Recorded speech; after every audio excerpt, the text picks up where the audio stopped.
ہے تو پاکستان میں امریکی ایمبیسی کے سامنے احتجاج کیوں نہیں ہو سکتا؟ ان کو کیا پریشانی ہے، کیا تکلیف ہے؟ ایسی بھی کیا غلامی ہے کہ آپ جو ہیں وہ ہمارے بچوں کو قتل کرتے رہیں اور آپ ان کی ایمبیسی کے سامنے بھی نہیں آنے دیتے ہیں؟ یہ تو کوئی طریقہ نہیں ہے۔ اس لیے ہمیں راستہ دیا جائے، امن کی ذمہ داری ہماری ہے، اور انشاءاللہ ہم دنیا کو دکھائیں گے کہ مسلمان خاص طور پر پاکستانی کتنے منظم ہوتے ہیں اور کس طرح اپنے جذبات کا اظہار کرتے ہیں۔ تو اس لیے ہم اس طرف مارچ کریں گے اور پرامن طریقے سے جائیں گے، اپنی فیملیز کے ساتھ آئیں، اپنے بچوں کے ساتھ آئیں اور پوری طریقے سے اپنی اس ایمانی غیرت کا مظاہرہ کریں۔ پرسوں انشاءاللہ 18 تاریخ کو ملتان میں بھی اتنا ہی بڑا مارچ ہوگا انشاءاللہ، اور وہ پوری جنوبی پنجاب سے لوگ وہاں پر شریک ہوں گے۔ آپ نے لاہور میں دیکھا، بہت زبردست قسم کا احتجاج تھا، وہ جگہ تنگ پڑ گئی تھی اور بہت بڑی تعداد میں لوگ ایسے تھے جو مارچ میں شریک بھی نہیں ہو سکے۔ پرسوں کراچی میں تو سارے ریکارڈ ٹوٹ گئے اور شارع فیصل پر انسان ہی انسان تھے۔ تو یہ جذبہ ہے لوگوں کا، اور لوگ اب بائیکاٹ کر رہے ہیں، اور میں اپیل بھی کرتا ہوں کہ بائیکاٹ کریں ان تمام مصنوعات کا جس سے ان صہیونیوں کو فائدہ ملتا ہے، جس سے اسرائیل کو فائدہ پہنچتا ہے۔ جب ہم اس طرح کی بائیکاٹ کی اپیل کرتے ہیں، لوگوں میں جذبہ پیدا ہوتا ہے، تو بعض عناصر کنفیوژن پیدا کرنے کی کوشش کرتے ہیں اور کہتے ہیں کہ مغرب کا تو سب کچھ ہے، امریکہ کا تو سب کچھ ہے۔ ہم بھی جانتے ہیں کہ ہمارے جو حالات ہیں وہ ہمارے حکمران طبقے نے اتنے خراب کیے ہیں کہ ہمیں اس قابل نہیں چھوڑا ہے کہ ہم اپنی ایجادات زیادہ کریں اور ہماری ٹیکنالوجی میں ہم آگے بڑھ سکیں۔ لیکن اس کا مطلب یہ نہیں ہے کہ عقل و شعور ہی ہمارا ختم ہو جائے۔ ہمیں معلوم ہے کون سی چیز استعمال کرنی ہے اور کون سی استعمال نہیں کرنی، یہ کامن سینس سب کا موجود ہے۔ اگر ذرائع ابلاغ پر وہ بالادست ہیں تو ہم ذرائع ابلاغ تو نہیں چھوڑیں گے، اور یہ تو جنگ کا اصول ہوتا ہے کہ دشمن کا ہتھیار دشمن کے خلاف بھی استعمال ہوتا ہے، اور ہم ان سب چیزوں کو استعمال کرنا بخوبی جانتے ہیں۔ وہ تو اس پہ بھی پابندیاں لگاتے ہیں، وہ تو فیس بک پہ بھی ہماری ریچ کم کر دیتے ہیں، وہ تو ٹویٹر پہ بھی ہماری ریچ کم کر دیتے ہیں، وہ تو اور بہت سارے کام اس طرح کے کرتے ہیں۔ لیکن ہمیں معلوم ہے کہ ہمیں کن پروڈکٹس کا بائیکاٹ کرنا ہے، اور الحمدللہ اب تو پاکستان میں بہت ساری پروڈکٹس ایسی ہیں جو خود کفیل ہیں ہم جس میں، اور اس میں ہمارے تاجروں کو آگے آنا، منافع خوری نہیں کرنی چاہیے۔ اس موقع پر میں اپنے تاجر برادری سے بھی کہنا چاہتا ہوں، آپ کی بغیر کسی مارکیٹنگ کے، آپ کی بغیر کسی کوشش کے، لوگ اربوں روپے بجٹ لگاتے ہیں بڑی بڑی کمپنیوں کا مقابلہ کرنے کے لیے، جہاں ملٹی نیشنل موجود ہو ان کے مقابلے میں لوکل پروڈکٹ لانا کتنا مشکل ہوتا ہے۔ لیکن ایک طرف ہمارے فلسطینی قربانی دے رہے ہیں اور دوسری طرف لوگ لوکل برانڈ کی طرف آ رہے ہیں، تو اس پر تو شکر ادا کرنا چاہیے، اللہ کا سبسیڈائز کرنا چاہیے ہمارے لوکل پروڈکٹس کو۔ تو اس موقع پہ کوئی منافع خوری نہ کرے بلکہ سبسیڈائز کرے۔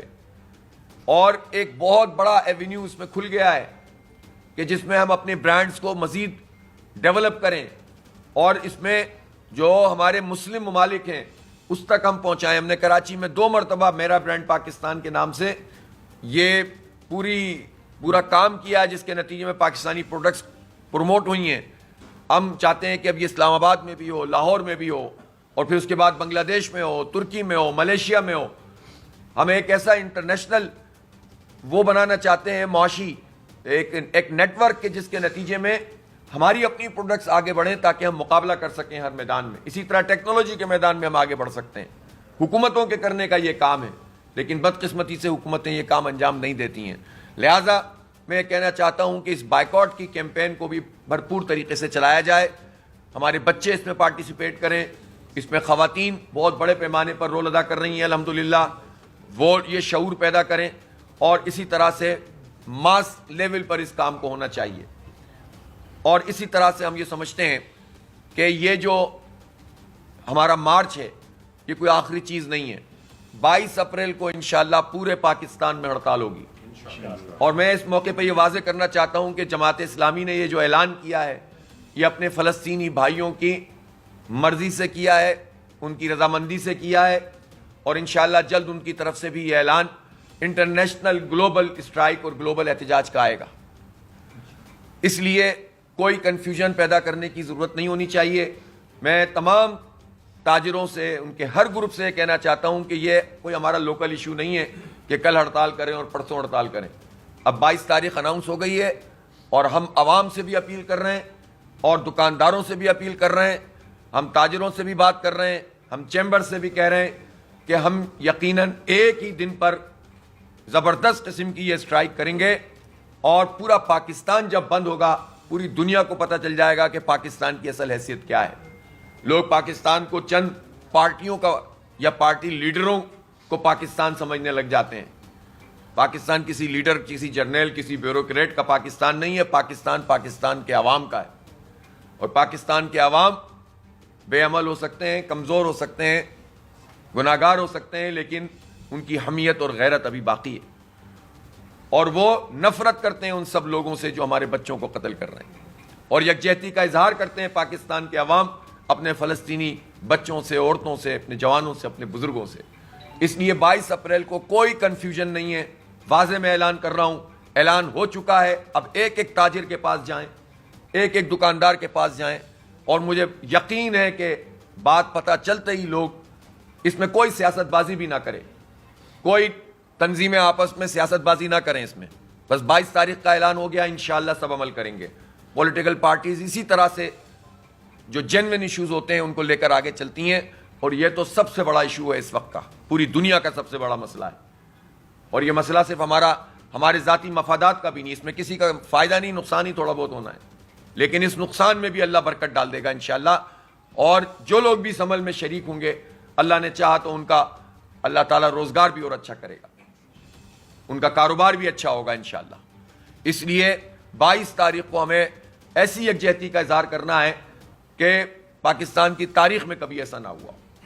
اسی طرح سے یہ صرف بات یہاں تک نہیں ہے, اس وقت ہم پوری دنیا کی موومنٹس کے ساتھ رابطے میں ہیں, اسلامک موومنٹس کے ساتھ بھی اور ہیومن رائٹس موومنٹس کے ساتھ بھی. ہم نے خطوط بھی لکھے ہیں, بات چیت بھی ہو رہی ہے اور مجھے یقین ہے کہ انشاءاللہ یہ ایک گلوبل احتجاج اس دن 22 تاریخ کو ہو جائے گا. اور اس میں خاص طور پر ہماری جو ایشیائی ممالک ہیں اور یہ ہمارے بنگلہ دیش ہے, ملیشیا ہے, انڈونیشیا ہے, اسی طرح ترکی ہے, ان سب ممالک کو بھی ہم آن بورڈ لے رہے ہیں اور یہ ایک زبردست قسم کی چیز ہوگی جو پریشر ڈیولپ کرے گی انٹرنیشنل سطح پر.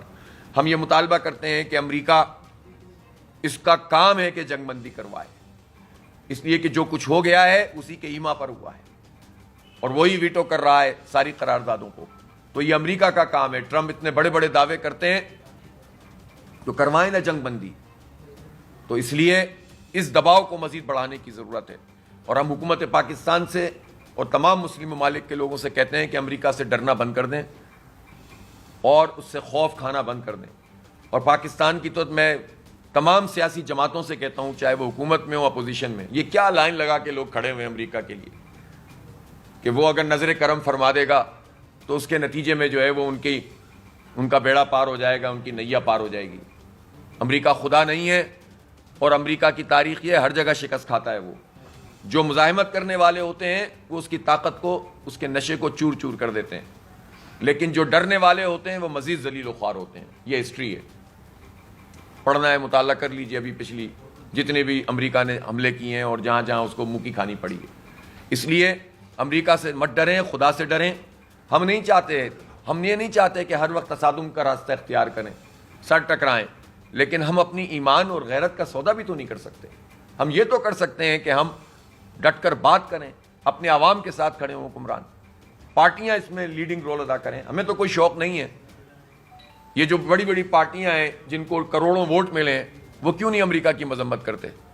وہ کیوں نہیں امریکہ سے کہتے کہ تم یہ خون مت بہاؤ, اسرائیل کا ساتھ مت دو, اس کو بم مت دو, اس کو جو ہے وہ گولیاں مت دو, اس کو اس طرح کی ٹیکنالوجی دے رہے ہو کہ جس کے نتیجے میں وہ اس نے برباد کر کے رکھ دیا ہے پورے کے پورے غزہ کو. اسی طرح سے ابھی تک وہ سوال ہمارا موجود ہے کہ جو لوگ گئے تھے اسرائیل, پاکستان کے پاسپورٹ ہولڈر, ان کے خلاف حکومت نے کیا کارروائی کی؟ حکومت نے اس میں وضاحت تو ضرور کی ہے کہ ہمارا کوئی ہاتھ نہیں ہے, لیکن یہ کیسے ممکن ہے کہ وہ چلے گئے اور آ گئے اور آپ کوئی کارروائی بھی نہیں کر رہے؟ اس سے ہم کیا مطلب سمجھیں؟ آتش نیوز پاکستان کے سب سے بڑے نیوز نیٹ ورک کا حصہ بننے کا سنہری موقع.